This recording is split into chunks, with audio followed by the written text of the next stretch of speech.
It is 2016 and it's finally time to take another look at this massively popular free antivirus product from Avast.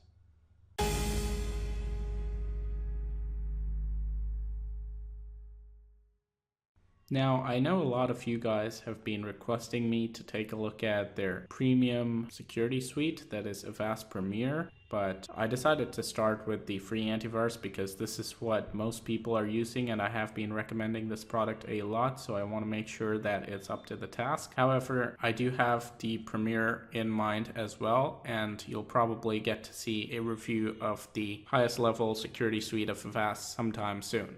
Now, before I actually start with the review, I want to state a few of my opinions. And keep in mind, these are opinions. Yours may differ, and I understand that. So first thing is, I have not been very happy with Avast's marketing strategies as of late. Now, I know very well that this is a free antivirus product and that it is cross-funded. It requires advertising. They have to make the revenue somehow. I totally understand. But given they are one of the most popular free antivirus products out there, I don't think they need to be this desperate. First of all, you get these banners at the bottom. I'm totally fine with banners, but there is a thin line between being suggestive and being deceitful. I think Avast is getting pretty close to that line these days. First of all, when I installed this product, I got a pop-up telling me that, or rather a setup window telling me that the program was going to collect my data and share it with third parties without my consent. And it did say it won't share personal data, but then again, I don't know what exactly their definition of personal is. And there was no option to turn it off during the installation. It said that if you want to opt out, you have to install the product first and then go into settings and turn the data collection feature off. Now, if you're stating that during install, I also want the option to say no during install. It doesn't make sense to say that, hey, this is turned on, but you can disable it later on if you like. That's okay, but again, I have two concerns here. One, a lot of people may not read the user interface that clearly. They may just skip that window, which, it's your fault, I guess. But the second, more important concern is it kind of means that some preliminary data about your system is going to be collected anyway, because it may do that during the installation before you can disable the feature. So I don't know what Avast's answers are to these questions, but I really hope somebody makes them take notice of these, and they can make slight changes to these things. I mean, these are not huge problems. They can be fixed very easily, but if they continue with these practices, it can severely damage the trust that users have on a company like Avast. So I would definitely suggest that they, change their language or change their methods to be a bit more transparent and a little less deceitful. Now, coming back to the banner at the bottom, again, it says your computer might be sluggish and running slowly. If all this said was, buy Avast Internet Security or buy Avast Premier right now, I would have no problem with it. It's straightforward. Somebody wants to buy, they can go ahead, click and buy it. But telling users things like this, if you click on this, I'm sure it is not going to improve your performance. So if I click optimize my PC, all it's going to do is take me to another buy window. So it shows me these issues, it says it can fix it, it actually can't. All it can do is ask me to buy another product. So I don't like this type of behavior. And we have another banner sometimes that says, we have a gift for you. When you click on the gift, what it actually does is sends you to another window which asks you to buy premium Avast products at a discount. Now, I understand it's a discount, but a gift is not something you pay for. I just don't like these practices. I don't know what you guys think. Let me know your thoughts in the comments below. And if you're on the same boat, and if you do think that Avast should be less deceitful and should use different language in their advertising, please let these concerns be known. I mean, you guys can do anything. The public has the power, so let them know, post it on forums, bring this to the attention of Avast, and hopefully they are going to respond. So that aside, let's get started with the actual test. I'm going to take a brief look at the settings to make sure PUP detection is turned on. Apart from that, it's very similar, the 2016 version. We're just going to make sure we have the latest databases and the latest program version as well. So we have the latest version, it's 11.1.2245. And then they have their tools and stuff. I'm not going to go into the details of all these things, but we're going to take a look at the file system shield, and as you can see, everything's turned on. It's all fine.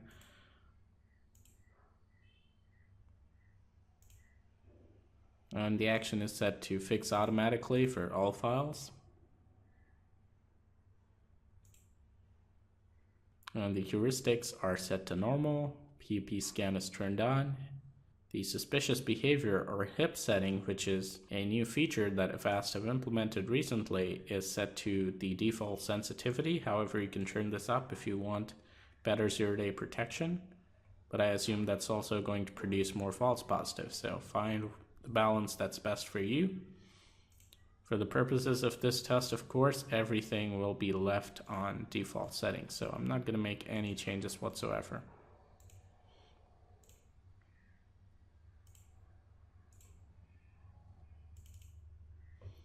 So enough talk, let's grab our malware links and get started with the test. Now, as for the age-old resource usage question, I'm not doing the usual RAM lookup because it's a tremendously inaccurate way of figuring out the system performance impact. But I'm going to just give you a general view. Avast is pretty light on the system as far as my experience goes.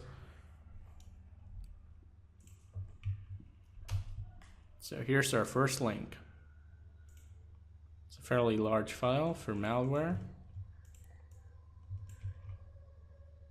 And it's got a name that's hard to pronounce. The second one's a nice URL, theme file. So there we go. First URL is kind of blocked. It's an evogen detection, so that's nice to see. Avast evogen has been one of their most reliable features of late, and it's been doing a great job. So let's go ahead and try the next link out. Pretends to be a theme file, but as you can see, it's exe. And it's a funny URL as well, 2012. So this thing is blocked immediately, malware gen, it's in their signatures. Let's try the third URL. Seems like it's dead. Why do the good ones always have to be dead? Oh no. Couple of dead links here. Let's move on. I'm pretty sure many of these were alive some time ago. This one should be alive. Yep. So I'll be grabbing a few more links, don't worry guys. This one is blocked though. This is a piece of adware that's been floating around a lot lately, so I thought I might throw it in, because not all engines detect it. This is another semi-malware, I guess. It's kind of like adware, but detected by a lot of engines. Seems like Avast doesn't have too much of a problem with this one.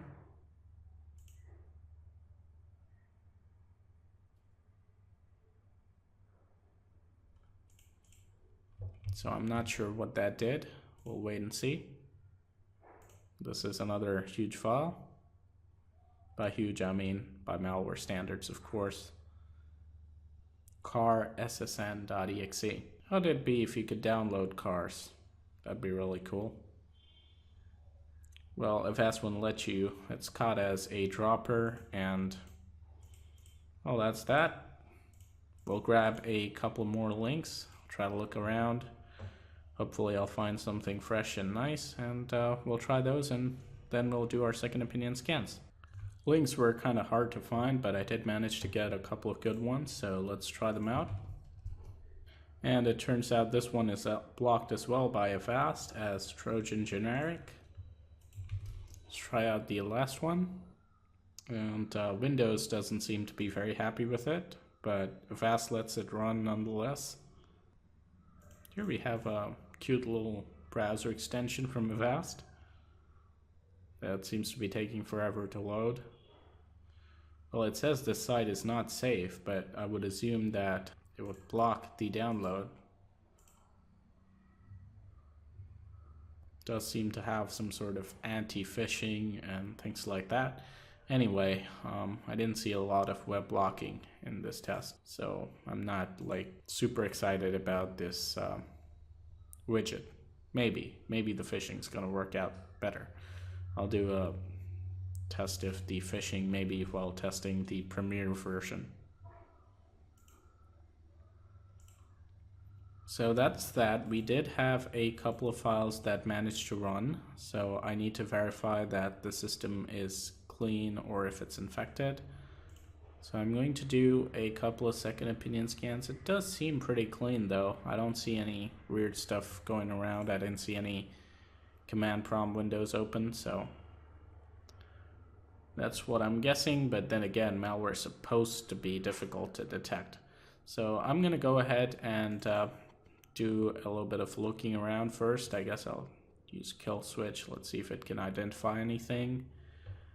And if we don't see stuff, then I guess we'll just have to wait for the second opinion scans and then we'll be able to know for sure.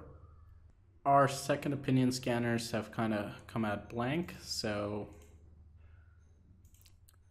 I guess Avast did a really good job in the web prevention test. The couple of things that ran, either they were blocked by the hips or, just didn't do their trick, or tricks, should I say. Samana came up with this, but this is just one of my analysis tools. It's a false positive. I'm just going to report it to them and we'll move on. So as you can see, I've disabled Avast now. So we're going to grab our malware samples. We have 500 samples here. There you go. And these are pretty fresh. I just grabbed them earlier today. So I'm gonna go ahead and do a right-click scan with Avast and let's see what we're left with. If you're new to Avast, just to let you know, Avast scan is one of the fastest I've ever seen. It's already done. I'm going to delete everything. And that is stupid fast as well. So now we're left with 20 items, so let's do the math. That turns out to be exactly 96%, which is a really good detection rate considering the age of these malware samples. So Avast is getting better and better at detection, and it's getting pretty close to some of the paid anti-malware options that have great signatures. So signatures are definitely looking good. Now let's see what their advanced zero-day capabilities can do to prevent this malware from entering the computer. So I suspect some of these may be blocked by Evogen again. Let's see how this goes. I'm gonna have kill switch open just so that we can see the processes running. So far everything seems to be safe, although I do see danger 80.exe. Well, the name doesn't sound very safe, but Komodo hasn't flagged it yet, so let's wait and see.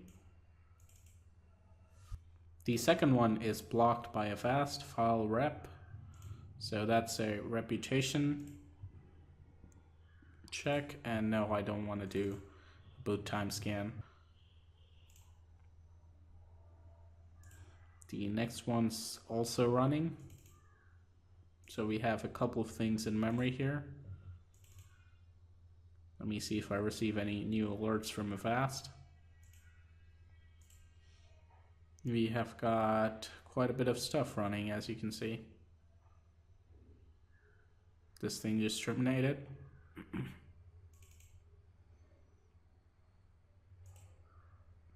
This one wants administrative privileges and it's blocked. The threat was detected and blocked before the file was opened. So this is a signature detection. So the payload of that file was detected. I'm noticing a bit of a slowdown now.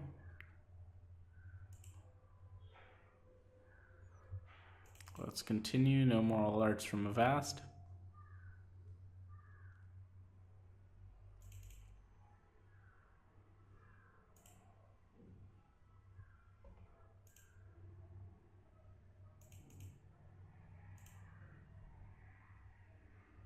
The system's starting to get pretty slow.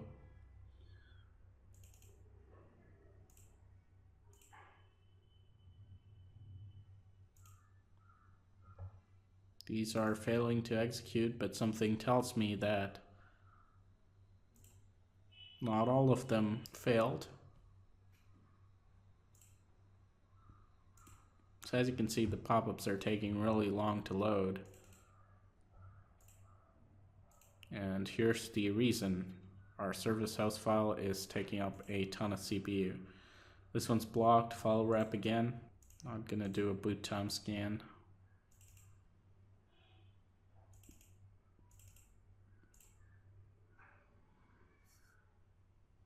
I'm pretty sure that something has injected itself into some Windows process at this point.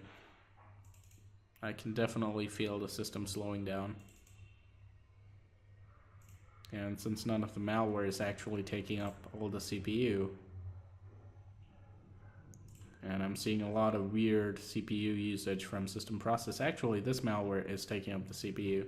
It's taking 48%. And system idle, okay.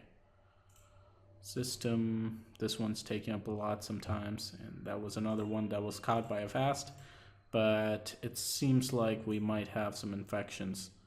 So what I'm going to do is I'll let the system run for a while, as I always do. I'm gonna allow any of these prompts if they show up. And then after a while, I'm going to run CCleaner, reboot the system, and then we'll see how many intruders we have in here. So I just wanted to show you guys, this is process monitor, and as you can see, there is a lot of stuff going on in the background. A lot of registry keys are being accessed, and there's definitely something wrong with the system. Even after rebooting, I'm unable to delete this file that is present in the folder. The rest have been deleted, but this one seems to persist, which means it's active, so just wanted to let you guys know. Alright, so our second opinion scanners just finished, and the results are here for you to see. Malwarebytes does not find anything, which is really surprising. Zamana finds the one file that is active, that is danger 80. It's currently running, and Hitman Pro seems to be the most revealing scanner here. So it has found 3 threats. We've got this DLL file in app data roaming, and we've got this file in Windows folder, which is a major concern. And then we've got this active malware, which is set to run at startup. So a couple of major infections. Although the amount may be small, I don't see 1,000 files here like you would if it was a PUP, but that doesn't matter. These are serious threats, and they're active. They could be spying on us right now, and are making us part of some botnet. I don't know, but that is definitely not a desired result. I'm not too happy with the job that Avast has done in terms of zero-day. It used to do better before, and I'm not sure if I'm the only person who misses their old sandbox, but hey, I'm not sure what they're doing right now. The hips and all that stuff, it's cool, but I'm not sure they have the best implementation for those features yet. Otherwise, we wouldn't have a startup item created like this by an untrusted file, and a new file written in the Windows folder. I think there's some work to be done here. In terms of signatures, they're doing very well. And I know I didn't enable harden mode, and if I had done that, it would probably have blocked everything, I guess.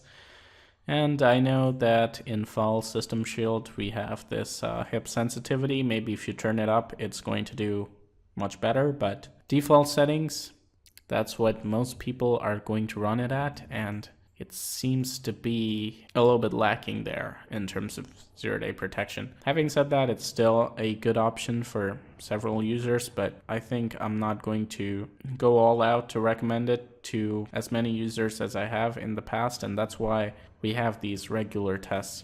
People ask me, why do you test like the same product so many times? And this is why. Because you can never be too sure, you can never be too safe. So I'll be taking a look at this product again when they release some updates. Hopefully we'll have better results in the zero-day category. But for now, I hope you enjoyed this test. Be sure to let your thoughts be known in the comments below. I would love to know how you would interpret the results, and also your privacy concerns.